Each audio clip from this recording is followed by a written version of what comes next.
Welcome to a new episode of Leaders Talk. My guest today is Iman Sheel, co-founder of the social enterprise Sahan Cares.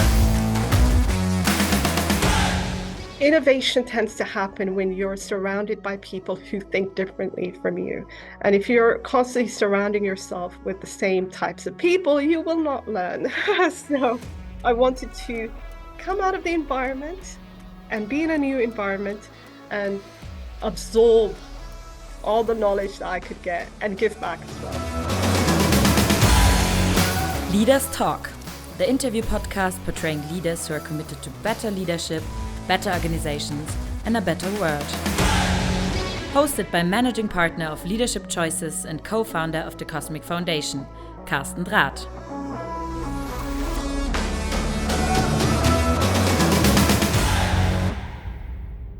Iman came to the UK at the age of 16, and she comes from Somalia, and she and her family founded a social business together, providing care for the elderly in London, and the employees are refugees or ethnic minorities that this NGO is bringing. No, it's not an NGO, it's a social enterprise that they are bringing into work.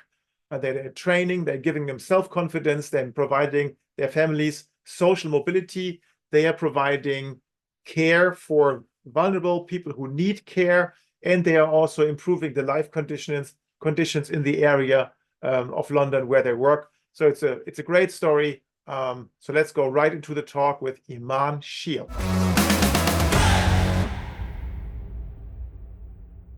A very warm welcome to Iman Sheel. Welcome at Leaders Talk.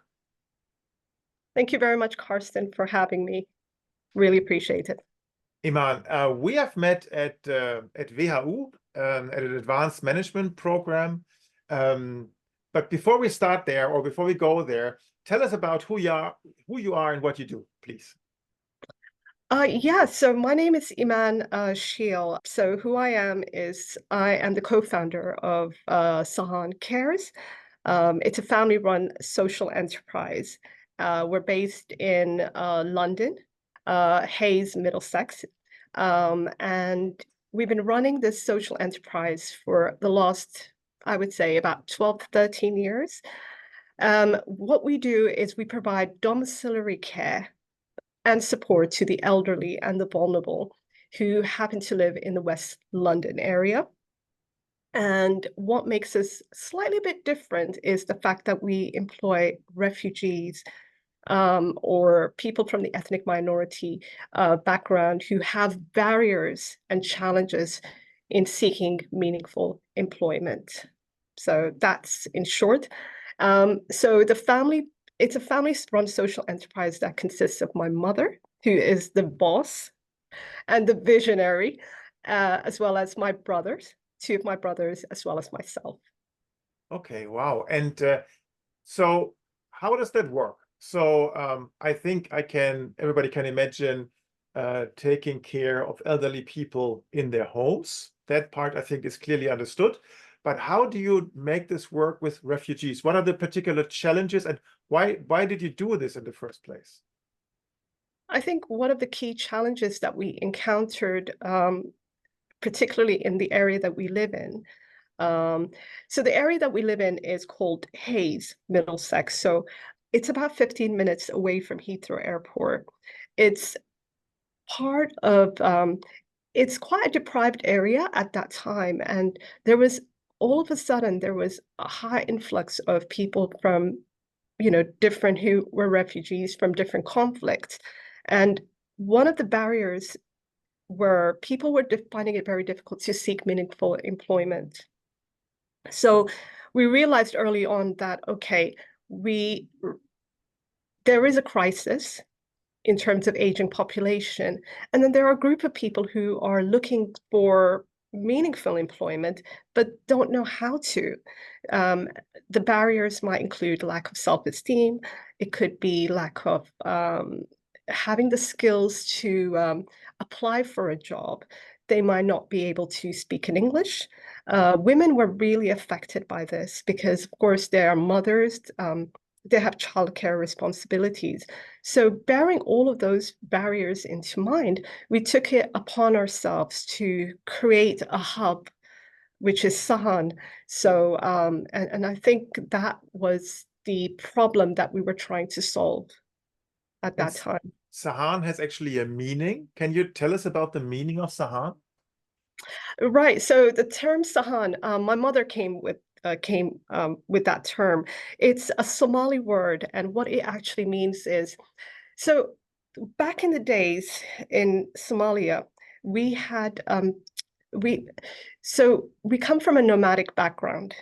So it's pretty much like the Arab Bedouins. So people would go from one place to another with their livestock, with their camels in search of pasture and water as well. So the tribal leader, what he used to do was he used to send a group of young men to explore areas that has water and pasture. So those young men are called Sahan.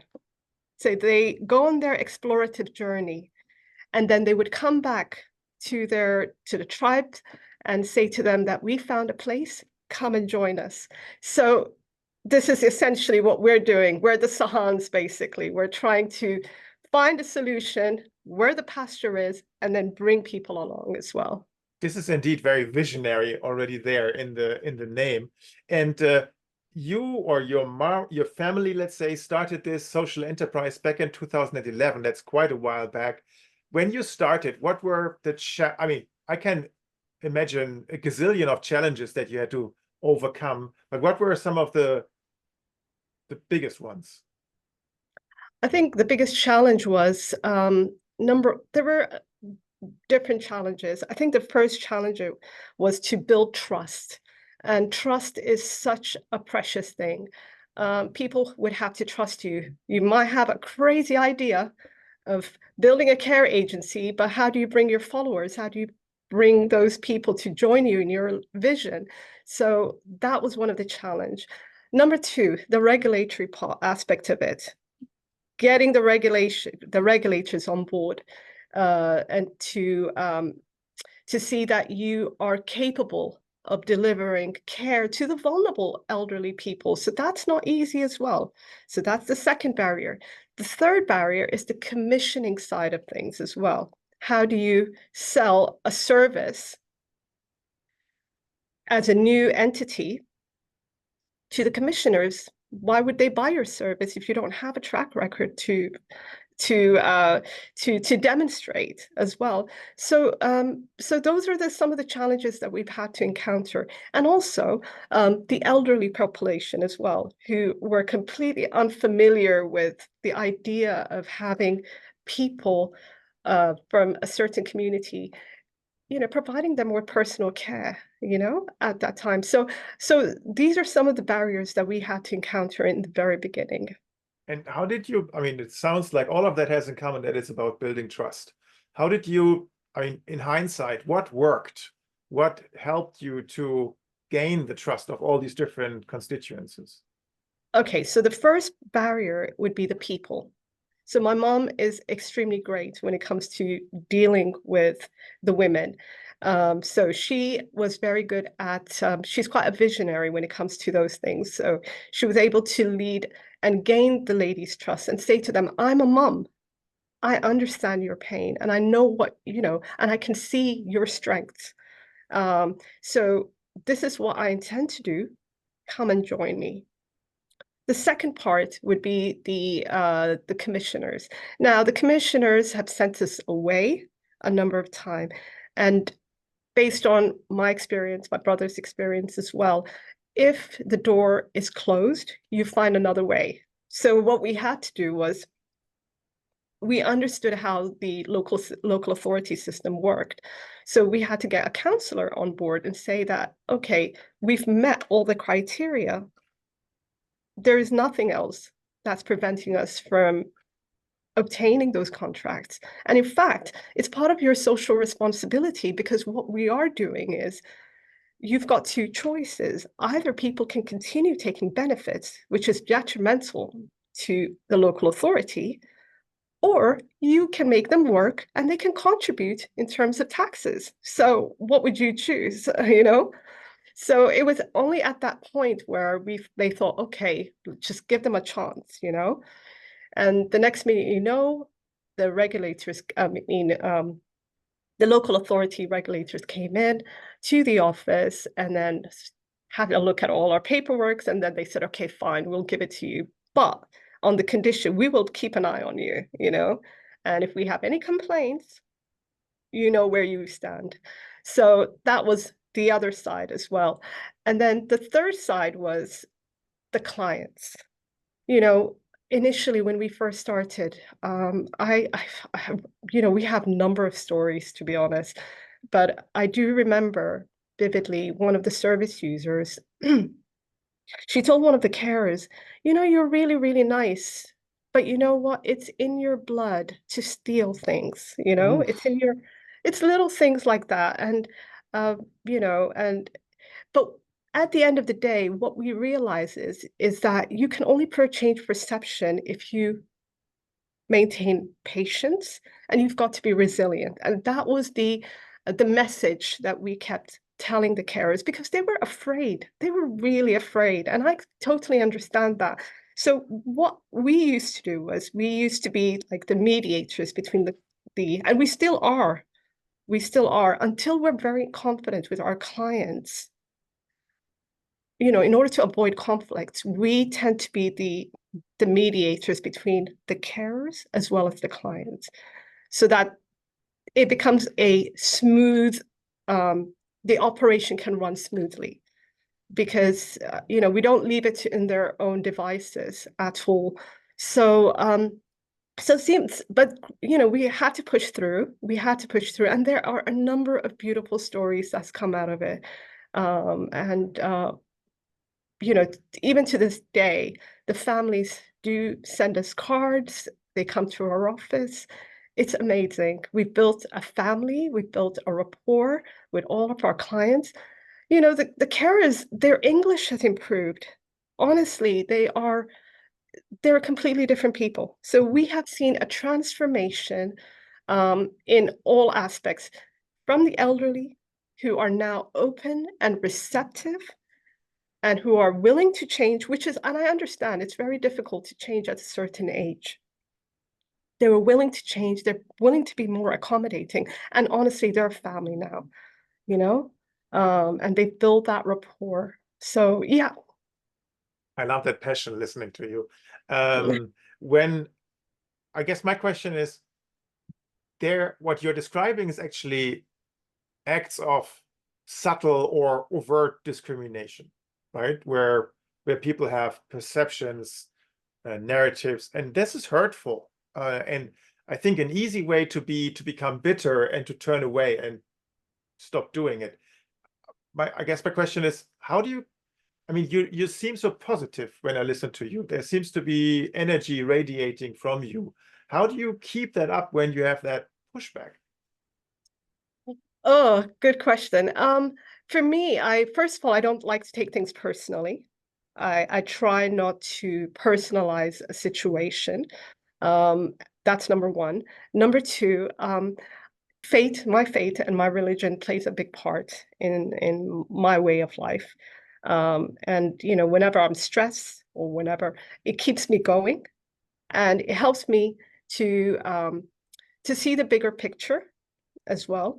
And you know, it also humbles me as well, because, you know, you're dealing with people who are quite vulnerable. You know, I could be in that situation. I'm lucky. I'm fortunate.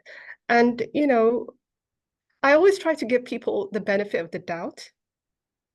And, you know, you can retaliate equally as them, but where will that take you? Where will that?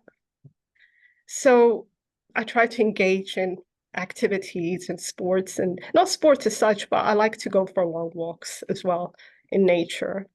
I enjoy hiking as well. So that's a good stress relief as well. So Wow. Well, so what I hear you say is it has a lot to do with, I mean, not letting your ego get into the way, not taking it personal, and also connecting to something bigger than yourself, why you're doing this, what's giving you the power to and the resilience to push through. That's pretty strong. It really humbles you, Karsten, in the sense that, you know, when you look at your service users and you look at your clients, you just think to yourself, you know what, I'm really lucky and I'm really fortunate. There are bigger problems out there, to be honest. And if people behave in a certain manner, that's pretty much on them. But what I don't like is when that is taken on to our staff members as well. So this is where we have to play that role of having to ensure that everyone is happy and that there is a consistency and there is no misunderstanding between each of the parties involved as well. So it's interesting. Yeah, well, let's stick with your faith for a moment. You told Yeah. me before that Iman actually means faith. And we are recording this interview in the holy month of Ramadan. And again, thank you for doing this in this holy month. What does it mean for you? What does this practice mean to you? So Ramadan is a practice, it involves fasting. So you don't eat anything or drink anything from the morning all the way to the sun, from sunrise to sunset. So you don't eat anything, you don't drink anything, but what you do is you use this particular moment in, you know, reflecting, being inwards, you know, understanding your purpose in the world, your role in this world. Our role in this world is very transient. Why were we created? It makes, and this is a time where you become very spiritual in the sense that you start, you know, reciting, praying most of the time as well.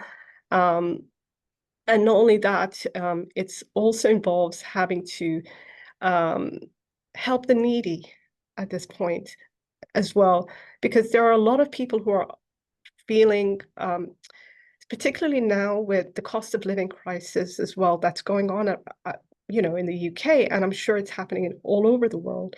People are struggling in every aspect. So it makes you realize how poor people feel. And it also enables you to help people as well financially.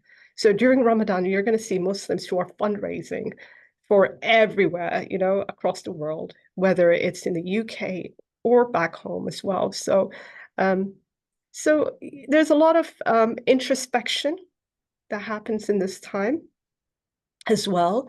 And it humbles you as well. It humbles you. Thank you for sharing that with us. Yeah.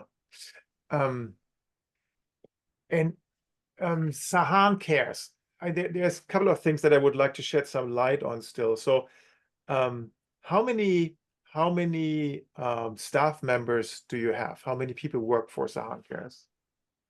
Currently, as we speak, we've got 70 staff members who happen to work with us. And when I say 70, it's a combination of the carers as well as the office staff as well. So yeah, so it fluctuates between 70, 75. So as we stand, it's 70. And how many or which ethnicities are playing a role? There must be a mix, I suppose, based on what you said so far. Yeah, so in terms of ethnicity, well, majority of them are Somali, but we do have East Africans as well who happen to work with us as well.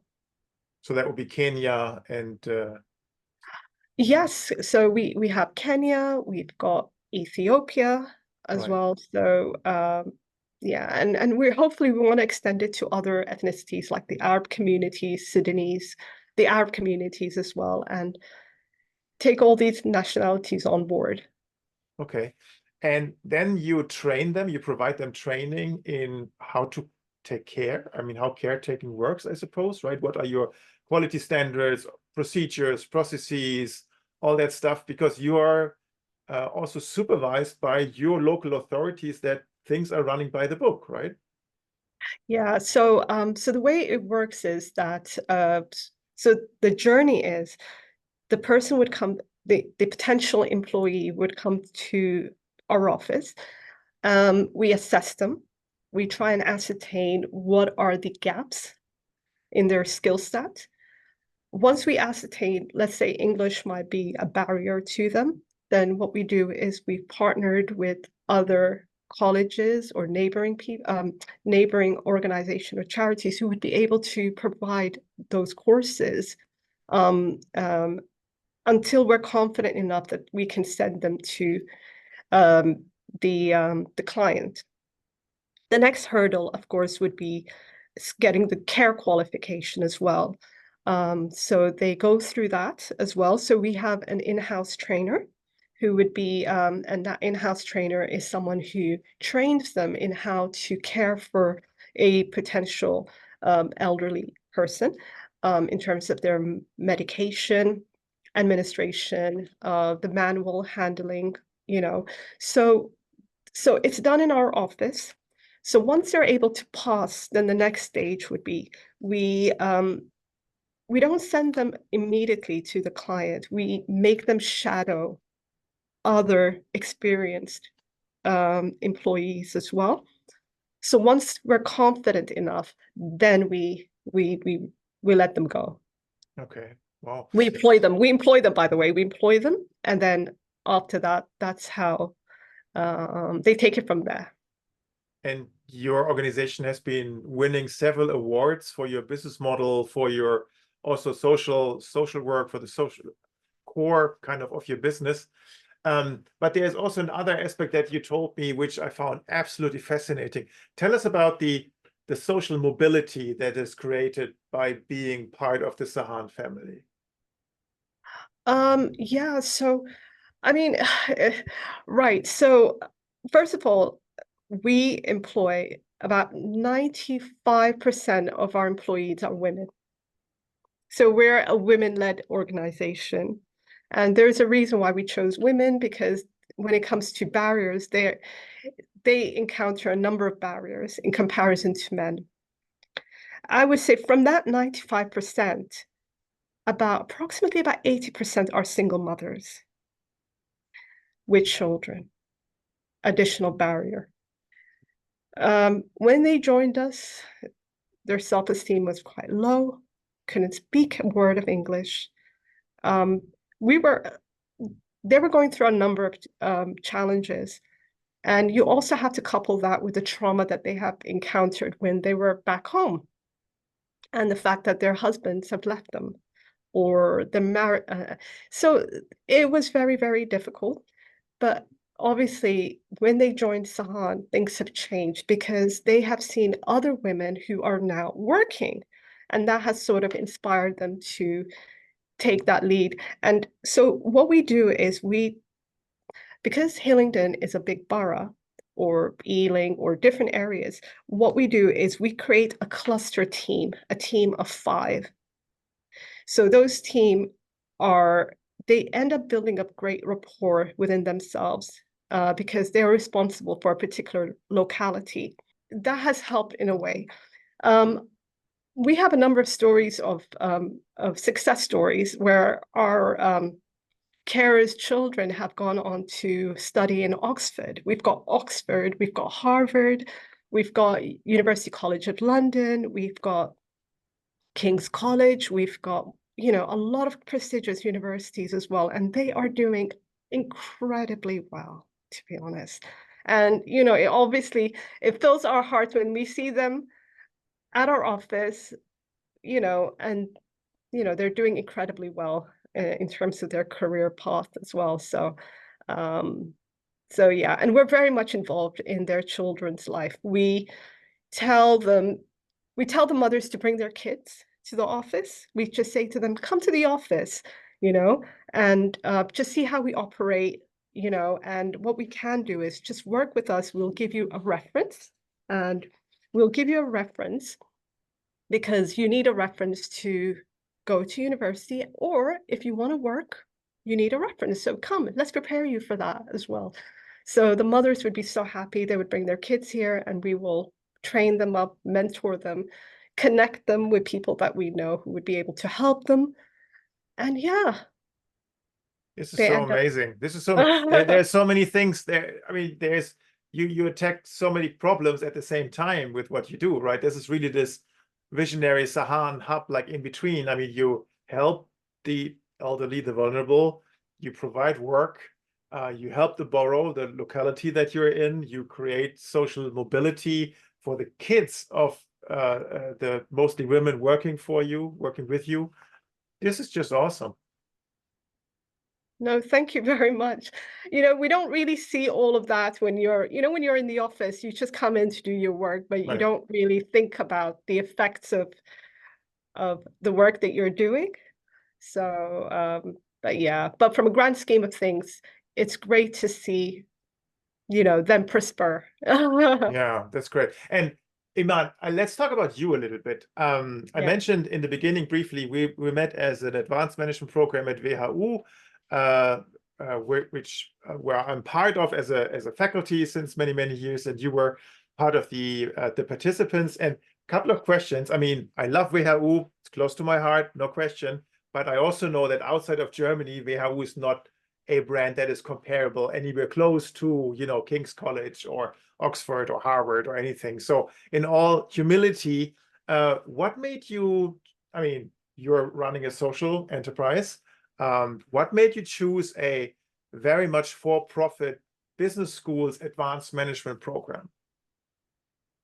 Um, that's a very good question because a lot of people did say to me, "Why are you going to Germany to study management? It just doesn't make sense." But I mean, I've gone to different universities and I have done short courses here and there because you learn a lot from your peers, isn't it, Karsten? Isn't it? So I like the idea of being challenged in terms of because that's the only way you can grow. And WHU has provided me with that as well because it has, first of all, it's a very reputable school. I've researched it. I thought about it. I thought to myself, this could be a very good. It's only about an hour away from London. Why not? And I've Googled the lecturers' backgrounds, and I thought to myself, you know what, this could be a very good start. And plus, I was surrounded by peers. My peers were absolutely phenomenal. I've walked away with a new mindset as well, and you really need that because innovation tends to happen when you're surrounded by people who think differently from you. And if you're constantly surrounding yourself with the same types of people, you will not learn. So I wanted to come out of the environment and be in a new environment and absorb all the knowledge that I could get and give back as well. And here is a note on our own behalf. With Iman, I'm talking about WHU and the Advanced Management Program.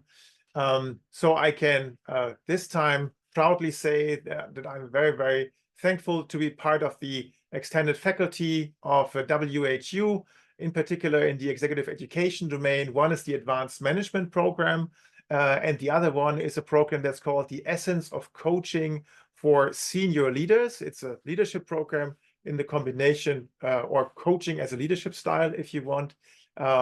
Two flagship programs of WHU. If you want to check them out, you can find them at www.whu.edu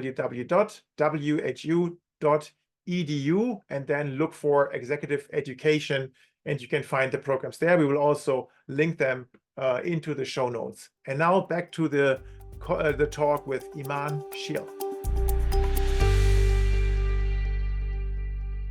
Iman, tell us about your own story, because that is also super impressive. I mean, yes, you were co-founding Sahan, but before that, you were a person that had to leave your own country yourself.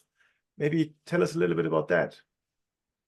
Yeah, so I'm Somali. Somalia had to go through a civil war. The country was not deemed safe at all. The infrastructure of the country was completely destroyed. It was not safe to live there anymore. It wasn't habitable. And my auntie was part of the resistance army against the government, my auntie and my uncle as well. And it was, so they ended up fleeing Hargeisa and ended up in Ethiopia and then made their way to the UK. And when they arrived in the UK, they settled there, not just that, but my other aunties as well and uncle. Then, that is when my family and I said, seeing as though the family are there, it's best for us to. So they facilitated it, made things easy for us when we arrived in the beginning. So yeah, that's how our life in the UK started, really. So you arrived when you were 16 years old. That's a very formative time of your life, obviously. That's a time where you want to belong to a peer group and all of that stuff. So what were your first impressions? How did you make it home? Or second home? Yeah, so it wasn't easy in the beginning because everything was it was hard, I must admit. Everything was slightly difficult in the sense that you're away from your home, you're in a new environment, in an environment that people don't understand you, you don't understand that, so it was really, really challenging You did speak English. You grew up with English. I was able to speak in English. However, I still had to take classes, Okay. English classes, when I arrived. So I've done the IELTS as well, which is a prerequisite if you want to get into higher education and for your A levels as well. So, so I've done that and then moved on to do my A levels and then moved on to university after that. So yeah, there was a lot of cultural differences and there was a lot of catching up to do. And yeah, it was not easy at all. And is it normal for your family to go to university? My grandfather went to university.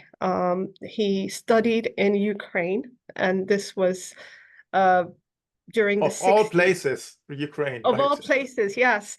This was because Somalia at that time was under the communist regime. So people were sent to either Ukraine or East Germany, and other places as well, or even the UK as well. So people were sent to different places, but he studied in Ukraine. He did public health. So when he came back, he worked in an NGO. My uncle went to, so yeah, people have gone to universities. There were nurses. My auntie's a nurse. My uncle did an MBA back in the 70s, I think. So, Oh. so yeah, so education is something that is really valued in our family. And that, I guess, helps. And then you took a particular, I mean, you could study all the things there are, but you decided for law. Why is that? What happened was I somehow got involved. There was a lot of refugees living in the area and people from my community, and I ended up assisting them by calling the immigration department on their behalf, or assisting them with their welfare. And I remember there was a particular lawyer who said to me, Iman, why don't you get into law school? Because that way you can help people. So I said to myself, you know what, maybe that's a good idea because I'll get to learn the system and how system operated. So that is one of the reasons why I got into law school. It was really good. It was a 3-year program, and it taught me a lot about the English legal system and how it's created, how it's implemented. And my intention initially was to pursue it. So in the UK, you do your 3-year degree, and then you do a 1-year course called the legal practice course in order to become a solicitor.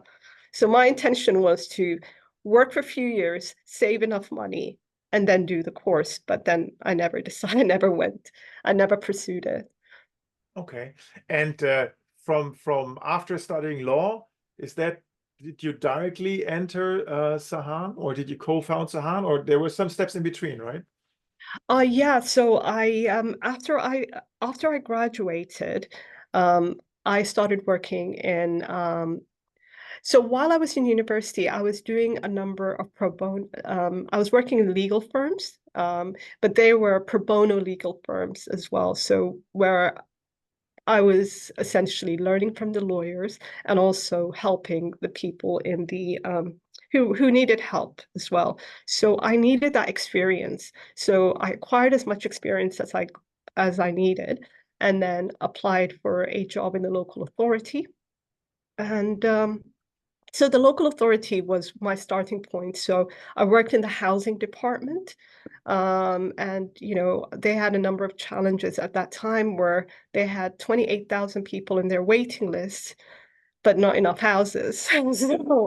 So it was really fun. It was an interesting, I think I've seen almost everything really by working there. But it also gave me an experience as to how the local politics play, how the local system works. I knew what was a priority. I've worked with councillors, I've seen MPs.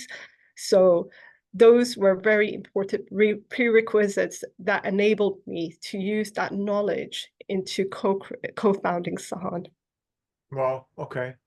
This is it's really an amazing story. You could have done so many things with your law degree, and yet you decided to use it for helping others. I mean, technically, every lawyer does that, but we all know that some do it differently. Let's put it that way.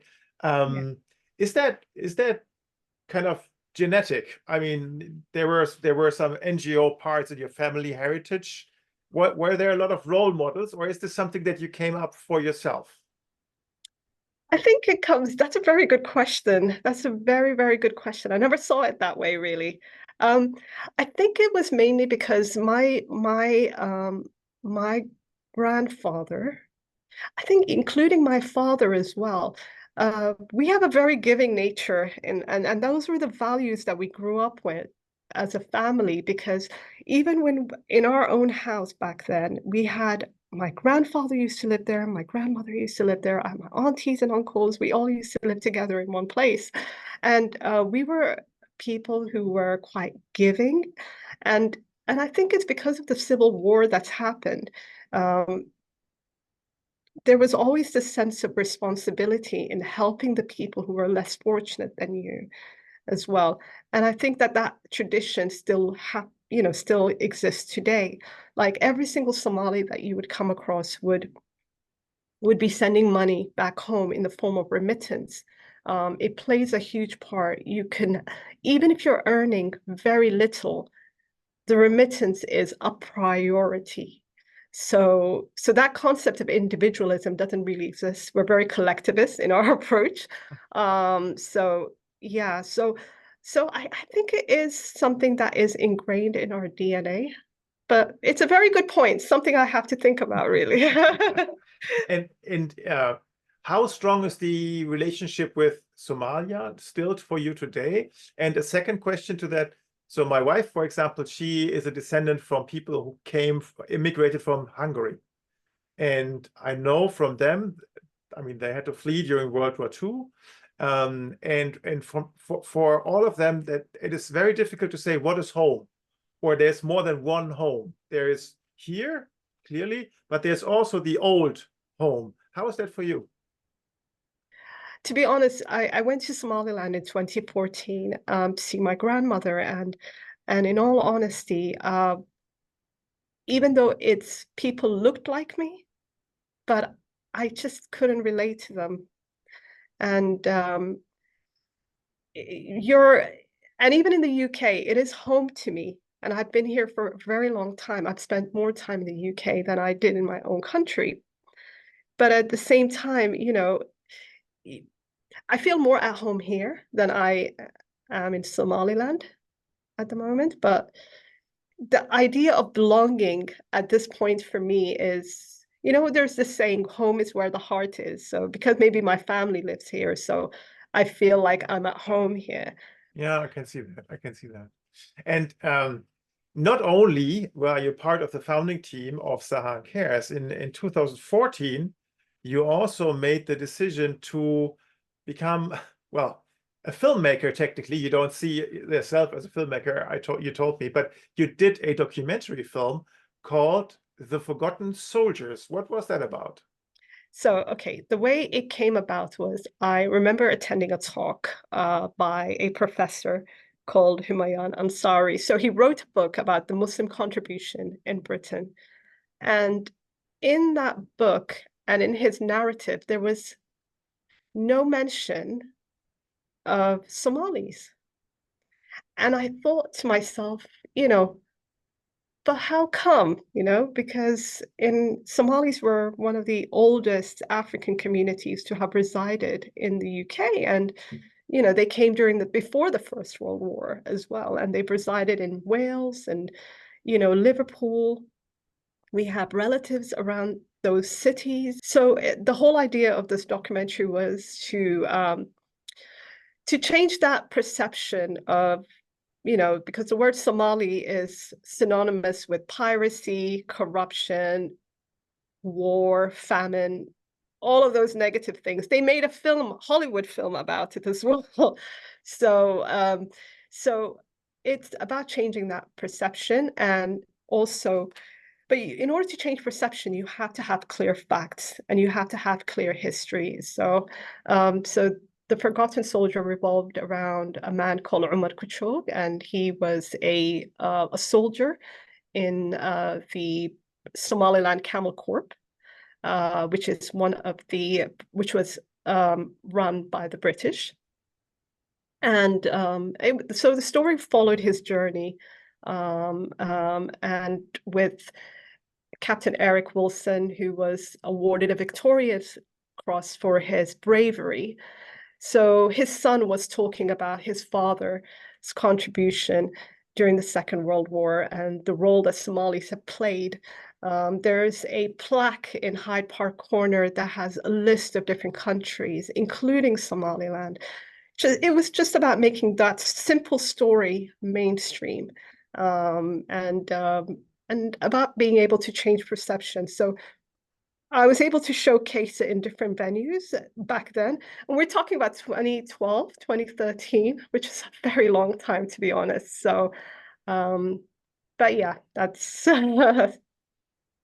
So, I mean, again, here there's a pattern of changing a perspective, changing a narrative, but there's also the perspective of giving self-confidence, right? And giving identity and giving pride somehow to people, saying, hey, I mean, this was not always like this, right? I mean, we played an important role. We have a right to be here. We are not refugees, or even if it feels like we are not belonging, we are belonging. Absolutely. And I think it's mainly targets the younger generation who were born in the UK, and the third generation of Somalis whose father, parents, grandparents lived in the UK. I think it was more about celebrating their contribution and making them feel that, listen, you know, you have a stake in this country too, you know, and you know, you have to be proud of it. So it's mainly about instilling that sense of pride, really. There was nothing negative about it, but it was more about making them feel that you're not an outsider.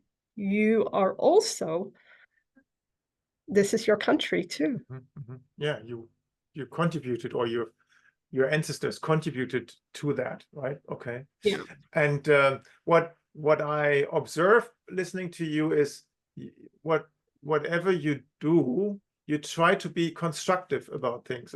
You try to be creative. You try to do something as opposed to being against something.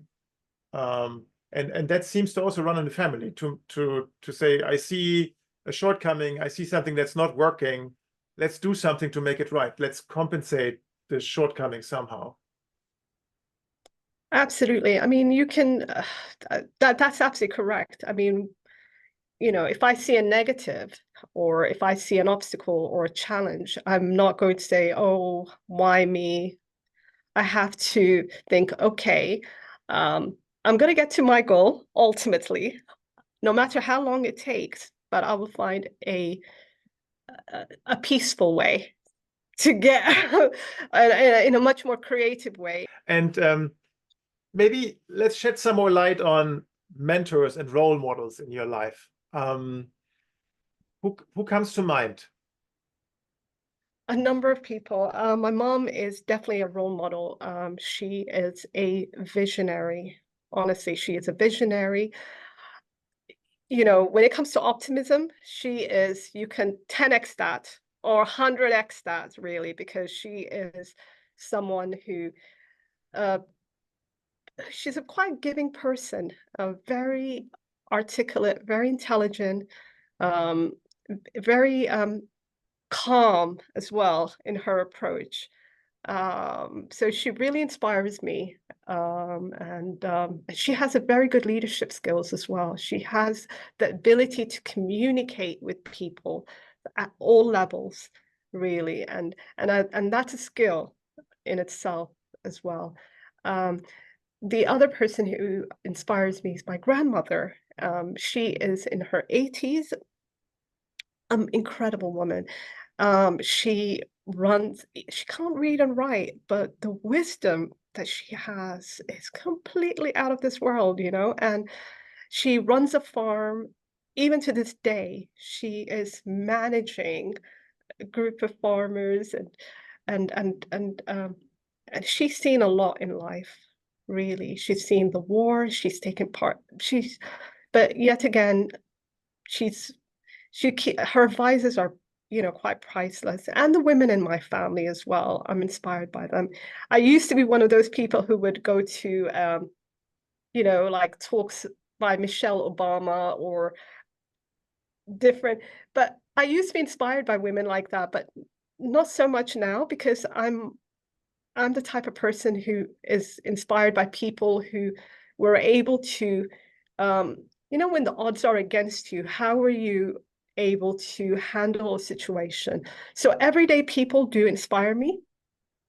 The carers inspire me, everyone around me. Yeah, like everyday heroes and heroines. Yeah.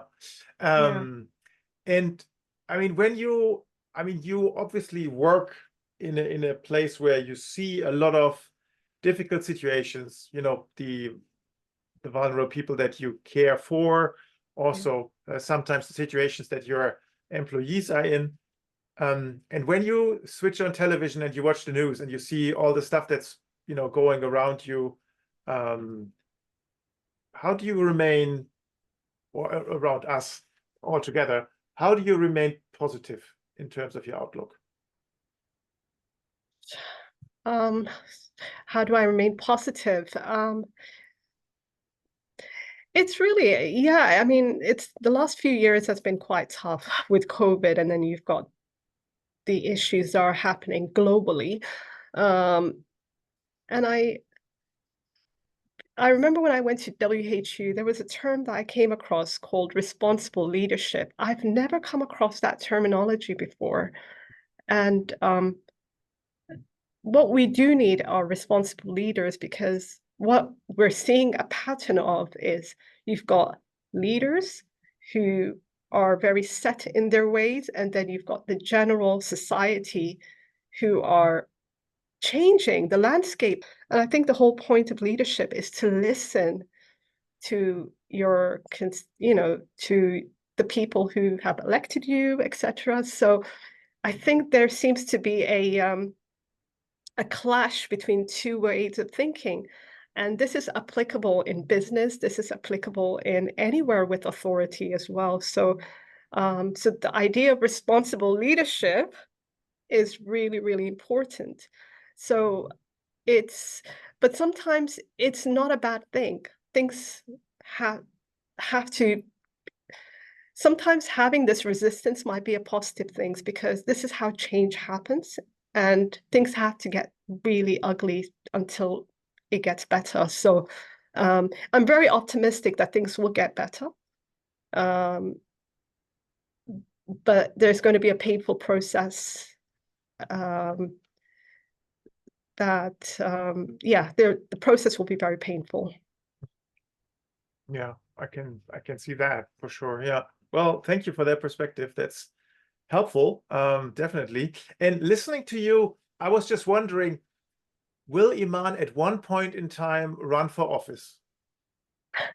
Just came to me. I mean, there would be a logical development somehow. Have you ever considered that at all? Politics? No, definitely not.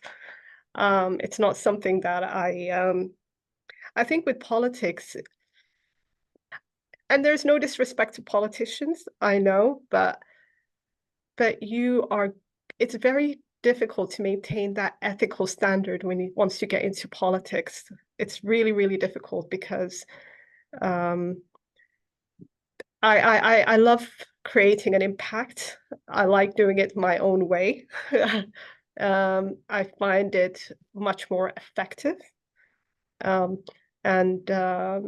I think politics will really restrict you from being able to accomplish those things. So yeah, I love my freedom. I can fully see that and very much empathize with that, but just a question that bubbled up. So Iman, thank you for this tour through your life, through your work, through the background. That was super inspiring and enlightening. What's one thing that we haven't asked you yet? I think you've asked me most of the questions, really. Is there time for hobbies, for example? Yeah, I mean, I quite enjoy hiking, particularly in the summer when the weather is better. I've started a Pilates classes, so I've done the second session, and it's interesting. A lot of breathing exercises, which is quite helpful once you leave work, really. I quite enjoy spending time with my nephews and nieces as well. So watching Netflix, reality TV shows. I just love mindless reality TV shows. That makes me laugh and yeah, that's just me. Yeah, that's a balance to all the purposeful work, right? To have something that is just doesn't require much brain power, just enjoy. Oh yeah, definitely. Iman, great. It was so cool to talk to you. Thank you so much for your time, especially in the holy month of Ramadan. And all the best to you, all the best to Sahan Cares, and let's be in touch. Definitely. Thank you very much, Karsten. It's been an absolute pleasure. Thoroughly enjoyed your session at WHU as well. And yes, let's stay in touch. Thank you. Bye for now. Bye-bye. Bye-bye. So that was Iman Sheel. What are your thoughts? What are your reflections? Please send us a note, leave us a review. We will reply to every message that you send, I promise. The email address is leaderstalk, one word, at leadership-choices.com. Looking forward to reading and hearing from you. All the best. Stay healthy. And see you in 2 weeks' time at the next episode of Leaders Talk. Bye for now.